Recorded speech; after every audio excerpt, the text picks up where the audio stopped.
Good day, young geographers. Welcome to our session of Development Geography, and I hope you had a wonderful weekend and you are keen to learn and grasp the knowledge that you'll be learning today. So, for today's session, we'll be focusing mainly on the effect of development on the environment, or rather the physical environment. Stay tuned for more. I welcome you once more. So let's take a look at the lesson aims so that you can be able to know what you should be able to do at the end of this lesson. So at the end of the lesson, you as learners, you should be able to define what is meant by development, global warming, and pollution. And you should also be able to analyze what causes pollution, global warming, soil erosion, and deforestation. And lastly, you should be able to explain how development affect the physical environment. Development can be explained in many aspects. Development is a state of a country by explaining its efficient use of resources to improve the standard of living and the quality of life of a nation. Let's take a recap on what we learned on the previous lesson. We learned about the role of women in development. Women make up about half of the world's population, and in most countries there is discrimination against women in the workplace. That's true. Women also find themselves at the front line of major global issues like food production, population growth, and climate change. Poverty reduction programs rely on women for their implementation and success, and understanding gender issues and applying gender analysis are essential tools for development. Now let's take a look on the effect of development on the environment. The growing population of the world and expanding economic development leads to environmental management problems, and nature is to make space for people's homes, farmlands, and pastures, which leads to deforestation. Great pressure is also exerted on conservation areas. With industrial development, environmental degradation and pollution may become obstacles for social and economic development. And this results in material goods increasing but the quality of life deteriorating.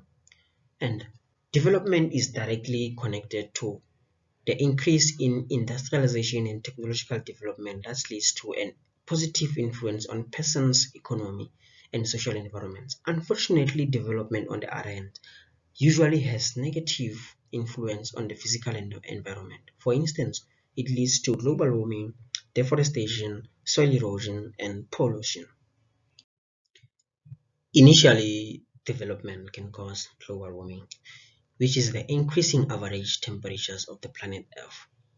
The picture over here, it is the figurative display of global warming. The Earth, it is not literally burning up, okay? So, since industrial revolution, which started in Great Britain, humans have been burning fossil fuels such as coal and petroleum for energy, which releases carbon dioxide into the atmosphere.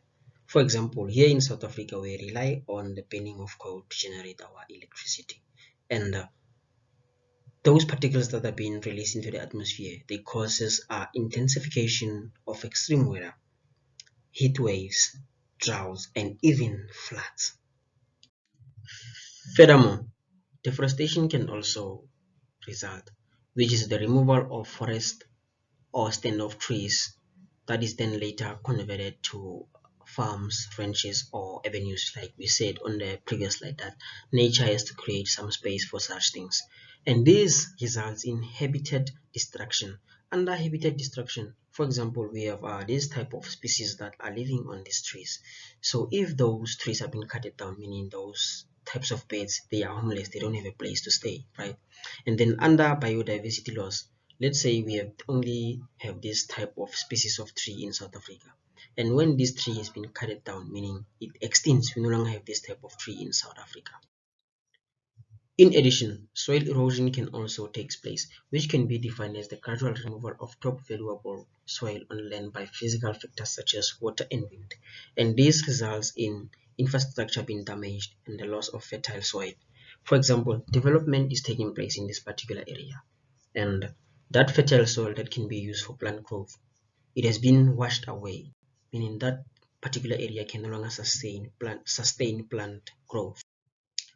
Finally, pollution can also result, which is the introduction of harmful materials into the environment. This picture over here, it is a literal display of what pollution it is. And we have three major types of pollution. We have air, water, and land pollution. Industrial pollution has major impact on the environment. Air pollution is caused mainly by burning of fossil fuels like coal, diesel, and petrol in the industrial and transport sectors, and wood for domestic use. South Africa has a major problem with air pollution. Air pollution from our coal burning power stations contributes to what we know as acid rain.